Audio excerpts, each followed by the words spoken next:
আজকের ভিডিওতে থাকছে গুঠিয়া বাইতুল আমান জামে মসজিদ এবং করাপুর মিয়াবাড়ি মসজিদ। প্রথমে শুরু করছি বাইতুল আমান জামে মসজিদ দিয়ে। ইসলামী স্থাপত্য শিল্পের উজ্জ্বল নিদর্শন বাইতুল আমান জামে মসজিদ। স্থানীয়দের কাছে এটি গুঠিয়া মসজিদ নামে পরিচিত। এই মসজিদটি বাংলাদেশের অন্যতম সেরা দৃষ্টিনন্দন মসজিদ। আধুনিক স্থাপত্য শৈলীর অন্যান্য দৃষ্টান্ত। মসজিদটি দক্ষিণ বাংলার জনপদ। আসসালামু আলাইকুম, সবাই কেমন আছেন? আমি আজকে চলে আসছি গুঠিয়া মসজিদে, যেটি বাইতুল আমান জামে মসজিদ হিসাবে পরিচিত। আর এই মসজিদটি এশিয়া মহাদেশের মধ্যে বৃহত্তম একটি অন্যতম মসজিদ, যা অবস্থিত বরিশাল বিভাগের উজিরপুর থানায় চাঙ্গুরিয়া গ্রামে। আমি এই মসজিদটি ঘুরে দেখবো এবং আপনাদেরকে ঘুরে দেখাবো, আর এই মসজিদের ইতিহাস সম্পর্কে আপনাদেরকে জানানোর চেষ্টা করব। আপনারা সম্পূর্ণ ভিডিওটি দেখতে থাকুন। বরিশাল শহর থেকে 19 কিলোমিটার দূরে বরিশাল সৌরভকাঠি সড়কের সন্নিকটে অবস্থান। বরিশাল শহরের নথুল্লা বাস টার্মিনাল থেকে বাস, লেগুনা বা অটো দিয়ে অনায়াসে যাওয়া যায় গুঠিয়া মসজিদে। মসজিদটি দেশের অন্যতম সেরা পর্যটন কেন্দ্রে পরিণত হয়েছে। বিকেলবেলা দেখা যায় ধর্ম বর্ণ নির্বিশেষে সব বয়সী দর্শনার্থীদের উপচে পড়া ভিড়। চোখ জোড়ানো বাইতুল আমান জামে মসজিদটি প্রতিষ্ঠা করেন বিশিষ্ট সমাজসেবী, ব্যবসায়ী ও রাজনৈতিক সর্দার শরীফুদ্দীন আহমেদ সান্টু।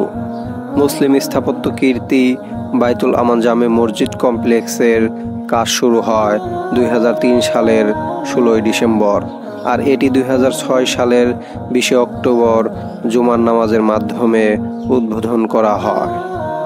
তা আমি অলরেডি গুঠিয়া মসজিদের ভিতরে প্রবেশ করে ফেলছি। ভিতরে অনেক সুন্দর কারুকাজ দিয়ে ভরপুর, মানে চারপাশটা অনেক সুন্দর। দেখুন, আপনাদেরকে একটু দেখাই যে ভিতরে মসজিদটা কত সুন্দর, আপনারা দেখতে থাকুন।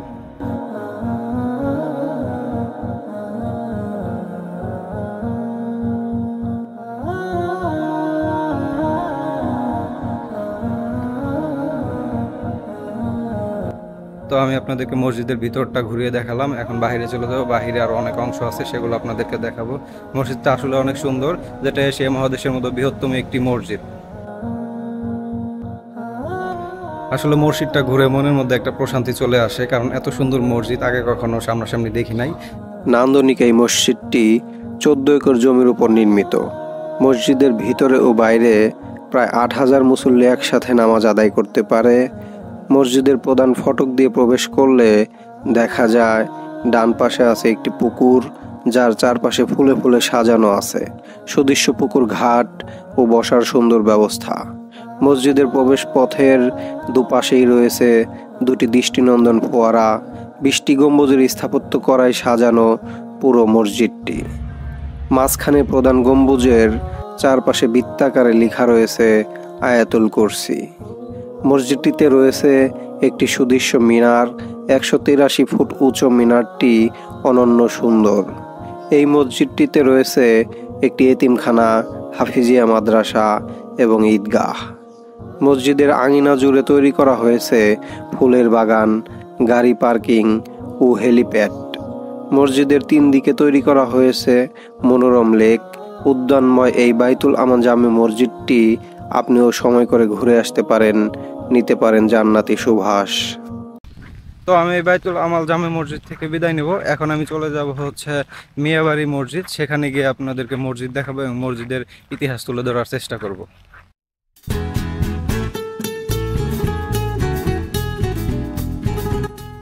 তো আমি গ্রামের মাঝখান দিয়ে হাঁটতে হাঁটতে মিয়াবাড়ি মসজিদের দিকে যাচ্ছি।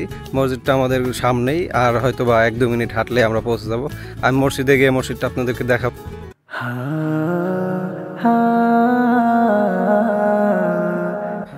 তো আমার পিছনে আপনারা দেখতে পাচ্ছেন যে মিয়াবাড়ি মসজিদ। মসজিদটা হচ্ছে অনেক সুন্দর, কিন্তু আকারে একটু ছোট, যেহেতু এটা 3 গম্বুজ বিশিষ্ট মসজিদ।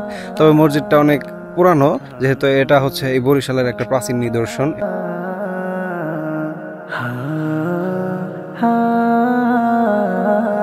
করাপুর মিয়াবাড়ি মসজিদ। মিয়াবাড়ি মসজিদ বরিশাল জেলার করাপুর ইউনিয়নে অবস্থিত। ধারণা করা হয় 18 শতকের শেষ বা অন্তর্বর্তী সময়ে এটি নির্মিত। সম্ভবত ইংরেজ শাসনের বিপরীতে বিদ্রোহের পর হায়াত মাহমুদ কর্তৃক নির্মাণ করা হয়েছিল। হায়াত মাহমুদ প্রতিবাদ করার কারণে তাকে নির্বাসনে পাঠানো হয়। প্রায় 16 বছর পর দেশে ফিরে তিনি মসজিদ ও পাশে 2টি দিঘি নির্মাণ করেন। এটি একটি দোতলা মসজিদ, উপরিভাগে 3টি গম্বুজ, মাঝেরটি সবচেয়ে বড়, নিচতলায় 6টি দরজা, দ্বিতীয় তলায় 3টি দরজা রয়েছে। চারদিকে মোট 8টি বড় মিনার আছে, সেগুলোর মাঝে 12টি ছোট মিনার সদৃশ্য নান্দনিক অলঙ্করণ দেওয়া হয়েছে। তো মসজিদটা ঘুরে একটু ক্লান্ত হয়ে গেছি, কারণ অনেকগুলো স্পট ঘুরছি। আর এখানে আসার জন্য আমাদেরকে 2 কিলো হাঁটতে হয়েছে, কারণ আমরা একটু ভুল রাস্তায় গিয়েছিলাম। সেই জন্য এখন একটু মসজিদের উপরে বসে রেস্ট নিতেছি। আর ওই পাশে সবুজ ভাই ড্রোন শট নিচ্ছে। তো উপরে ওঠার জন্য আপনাদেরকে এরকম 14টা সিঁড়ি পার হতে হবে। তো বেশি বড় না, সিঁড়িগুলো উঠতে খুব ইজি, কারণ 14টা সিঁড়ি তো আর খুব একটা বেশি না। আপনার আসলে এই কাজগুলো অনেক মুগ্ধ করবে। মসজিদের যে একদম নিখুঁত নির্মাণ, 1800 শতকে এই মসজিদটি নির্মাণ হয়েছে, তারপরে দেখুন কত সুন্দর একদম নিখুঁতভাবে কাজগুলো করেছে। জানি না এখনকার দিনে এই রকম কাজ করা সম্ভব কিনা। তো আমি উপরে উঠছি, উপর থেকে এখন মসজিদের ভিতরে প্রবেশ করবো। এই মসজিদের ভিতরে প্রবেশ করার জন্য 3টা দরজা আছে। এই একটা দরজা, ওই পাশে একটা দরজা, আর ওই পাশে একটা দরজা। সো আমি এটার মসজিদের ভিতরে প্রবেশ করতেছি। ভিতরটা আপনাদেরকে একটু দেখাই যে কেমন এটার ভিতরে। ভিতরটা বেশ সুন্দর। এখানে আপনারা দেখুন যে 1 2 3 3টা লাইন, মানে 3 কাতারে মানুষজন নামাজ পড়তে পারে। আপনাদেরকে আমি একটু কাছ থেকে দেখাই সব কিছু। দেখুন যে এটার উপরের অংশটা, এটা 3 গম্বুজ। গম্বুজগুলো অনেক বড়, মানে উপর দিকে অনেক বড়। আর এই পাশেরটা শেষের গম্বুজটা। এখানে 6টা ফ্যান আছে, কারণ ভিতরে অনেক ছোট। আর এখানে ইমাম সাহেব নামাজ পড়ায়, তার নামাজের জায়গা। দেখুন এটা দুপাশে 2টা জানালা আছে, যেরকম এখানে একটা জানালা। দেখুন জানালা দিয়ে বাইরে দেখতে কত সুন্দর একটা ভিউ আসে। আর ওই পাশে একটা জানালা। তো আমি আপনাদেরকে মসজিদের ভিতর থেকে মসজিদটা ঘুরিয়ে দেখালাম। এখন বাইরে চলে যাব, বাহিরের সেটটা আর একটু দেখাবো, কারণ এখানে বেশি কিছু আসলে দেখানোর মতো কিছু নাই, কারণ খুবই ছোট একটি জায়গা। মসজিদটি উঁচু প্ল্যাটফর্মের উপর বেসমেন্ট নির্মিত। নিচের কক্ষগুলো মাদ্রাসার ছাত্রদের আবাসন হিসেবে ব্যবহৃত হয়। পশ্চিম ও পূর্ব পাশে 2টি দিঘি রয়েছে, যা সাধারণত সৌন্দর্য বৃদ্ধির প্রাকৃতিক নির্মাণ। চুন, সুরকি, ইট, চিটাগোর বা মাসকালাই থেকে তৈরি, এতে কোনো লোহার রড ব্যবহার করা হয়নি। এই ধরনের নির্মাণ পদ্ধতি বিরল এবং তা খুবই প্রশংসনীয়। মসজিদের দৈর্ঘ্য প্রায় 70 ফুট এবং প্রস্থ প্রায় 40 ফুট। দেয়ালের ঘনত্ব নিচতলায় প্রায় 40 ইঞ্চি এবং দ্বিতীয় তলায় প্রায় 30 ইঞ্চি। মসজিদটি মুঘল স্থাপত্য শৈলীর গুরুত্বপূর্ণ নিদর্শন। বাংলার স্থাপত্য ইসলামী ঐতিহ্যর প্রমাণস্বরূপ। অনেক দূর দূরান্ত থেকে পর্যটকরা এটি দেখতে আসেন। বর্তমানে বাংলাদেশ প্রত্নতত্ত্ব অধিদপ্তর এই মসজিদ সংরক্ষণ করছে। আমি আপনাদেরকে এতক্ষণ বরিশাল বিভাগের মধ্যে 2টি মসজিদ ঘুরিয়ে দেখালাম। একটি গুটিয়া মসজিদ, আর একটা মিয়াবাড়ি মসজিদ। তো আমি আজকের মতো বিদায় নিব। পরবর্তীতে দেখা হবে নতুন কোনো জায়গায়, নতুন কোনো ভিডিও নিয়ে। সেই পর্যন্ত সবাই ভালো থাকবেন, সুস্থ থাকবেন। আল্লাহ হাফেজ।